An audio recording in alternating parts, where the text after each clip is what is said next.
My mother stood up in the middle of my wedding reception and told 200 people I was a gold digger. She grabbed the microphone during the open toasts. Her voice cracked just enough to sound sincere. I love my daughter, but I have to be honest. She trapped him. She married Daniel for his family's money. The room went silent. I locked eyes with my maid of honor, Ava. She mouthed one word. Now, I nodded, because what my mother didn't know, what she never bothered to ask, was that I wasn't the one who needed protecting. I had a prenup, I had receipts, and I had been waiting for this moment for 3 years. Where are you watching from and what time is it there? Drop it in the comments. And if you're staying to see how this ends, hit that subscribe button. You're going to want to see every second of this. Let me back up. I grew up under my mother's thumb. She controlled everything. My bank accounts, my schedule, even my friendships. When I opened my first checking account at 16, she insisted on being a joint holder. It's just safer this way, honey. You never know. When I got my first paycheck, she borrowed $40 for groceries, then $100, then more. By the time I was in college, I knew the pattern. Love wrapped around control. Guilt wrapped around money. I studied business. I kept my head down. I saved every dollar I earned waiting tables and tutoring. Junior year, I joined a small tech startup as an intern. No pay, just equity. My mother laughed.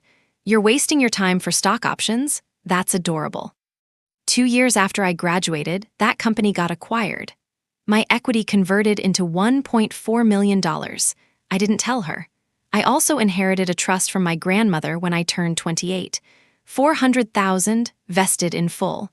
I put it all in accounts she couldn't see. I hired a financial advisor. I documented every text, every call, every time she demanded access to family money.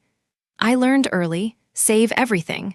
Then I met Daniel. He wasn't flashy. He didn't talk about his family's name. We bonded over books and quiet dinners and a shared hatred of people who lead with their bank balance. I loved him because he saw me, not my potential, not my usefulness, just me. When we got engaged, my mother's face lit up for all the wrong reasons. 3 weeks before the wedding, she made her move. We met for brunch at her favorite bistro. She ordered the most expensive thing on the menu. She always did. Halfway through her mimosa, she leaned in. So, the prenup, I assume you've seen it? I kept my voice light. Daniel and I signed it last month. Good, good. She swirled her glass. I'd like to see a copy. I blinked. Why? Sweetheart, I'm your mother. I need to make sure you're protected, that his family isn't taking advantage of you. I set down my fork. It's between Daniel and me, Mom. Her smile thinned. I also wanted to talk about living arrangements. You two are getting that estate in Maple Ridge, right? 4 bedrooms? We weren't. We'd bought a 2-bedroom condo. Cash in my name. We haven't decided where we're living yet. Well, when you do, I'd like to move into the guest suite, just until I get back on my feet. You know how tight things have been. Things had been tight for 15 years. I took a breath. Mom, we're not in a position to have long-term guests. Her face changed. The warmth drained out. After everything I've done for you, after I sacrificed my whole life raising you alone, this is how you repay me? I'm not. Fine. But people are going to know what kind of daughter you really are. She dropped 2 20s on the table and walked out. I sat there for 5 minutes. Then I texted Ava. She's going to make a scene. Be ready. The wedding itself was perfect. The ceremony was small, 20 people. Daniel's vows made me cry. I thought maybe she'd let it go. I was wrong. The reception was bigger, 200 guests, dinner, dancing, open mic for toasts. Daniel's best man went first, sweet and funny. Then my mother stood up. She didn't ask for the mic, she just took it. Hi, everyone, I'm the mother of the bride. Polite applause. I want to say how beautiful my daughter looks today and how much I love her. Her voice started to shake, but I also have to be honest.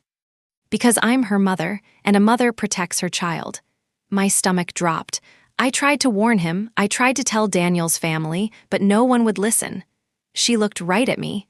She trapped him. She's marrying him for his money. And I can't stand by and watch her destroy a good man. Gasps rippled through the room. Daniel's father leaned toward his mother, whispered something. Older relatives looked at me. Some of them nodded at her, sympathetic. For 10 seconds, I thought I'd lost everything. My wedding, my reputation. Daniel's family? Then I saw Ava stand up. She was already moving toward the AV booth. She knew the plan. I stood. My voice was calm, steadier than I felt. Mom, thank you for that. I'd like to clarify a few things. I looked at Ava. She nodded. The projector screen behind the head table lit up. Text messages, my phone, her contact name at the top. The dates were visible. April 2nd through April 8th. This year, her messages one after another. I need 15,000. Emergency, don't ask questions. If you really loved me, you'd help. This is the third time I've asked. Are you really going to let your own mother suffer? Then the final one. Fine, don't make me tell Daniel's family who you really are. The room went completely silent. I turned to face the guests. That was last month. Before that, February, she asked for 12,000. Before that, November, 8,000. I pulled up my Venmo history on my phone. Ava projected it. $43,000. Sent over 2 years, all to her. Emergency after emergency. My mother's face went red. That's private. You have no right to. I didn't raise my voice. You just called me a gold digger in front of 200 people. I think we're past private. A few guests murmured. The whispers were shifting direction now, toward her. I took a breath. That was just the start. She didn't retreat, she doubled down. Those texts are out of context. She's twisting everything. Her voice cracked again. The performance was back. I'm her mother. I only ever wanted to protect her. And now she's publicly attacking me at her own wedding. She looked around the room, pleading. I tried to warn all of you. His family has money. They bought her silence. She's not the girl I raised. A few of the older relatives shifted uncomfortably. I saw one of my great-aunts whisper to her husband. They weren't sure who to believe. My mother pressed. I never asked her for anything I didn't desperately need. I'm a single mother. I gave up everything to raise her alone. Her friend in the third row nodded, lips pressed together. Daniel's mother stood up. Her voice was polite but firm. Perhaps we should take this into a private room. This isn't the time or place. A few people murmured agreement. I felt the moment tipping. If I let her leave now, the narrative would solidify. She'd play the victim. I'd be the ungrateful daughter who humiliated her own mother. I looked at Ava. She already had the next file open. I turned back to the room. There's more. And if we're doing this, we're doing it now, in front of everyone. My mother's face went pale. Sweetheart, please. Ava, show them. The screen changed. An email. Sent June 14th, 2021. 3 years ago, from my mother's personal address, to my ex-boyfriend, Kyle. Subject line, Ray, Kyle, you deserve to know the truth about my daughter. The room leaned forward. I read it aloud. Slowly. Kyle, I know you care about her, but you need to understand who she really is. She's always been attracted to money. I tried to raise her right, but she's obsessed with status. She'll bleed you dry if you let her. My voice didn't shake. She goes after men with family wealth. She did it in college. She's doing it now with you. I thought you should know before you get in too deep. I stopped. Kyle's reply was underneath. Mrs. Harmon, I'm confused. She's never asked me for a dime. She pays for half of everything. Are you okay? She never responded to him. Instead, she called me 2 days later, told me Kyle had concerns about our future and maybe I should give him space. We broke up a week after that. I found this email a year later. Kyle forwarded it to me with an apology. He said, I didn't understand what she was doing until it was too late. The guests weren't whispering anymore. They were staring at her. I didn't yell. I didn't need to. You want to know why she did this? I pulled up the next file, a credit report. Hers, I'd pulled it legally with her written consent from 2 years ago when she'd asked me to co-sign a loan. I never signed, but I kept the authorization. She's $87,000 in debt. The number sat on the screen. 6 credit cards, all maxed. A car lease she can't afford. 2 personal loans and collections.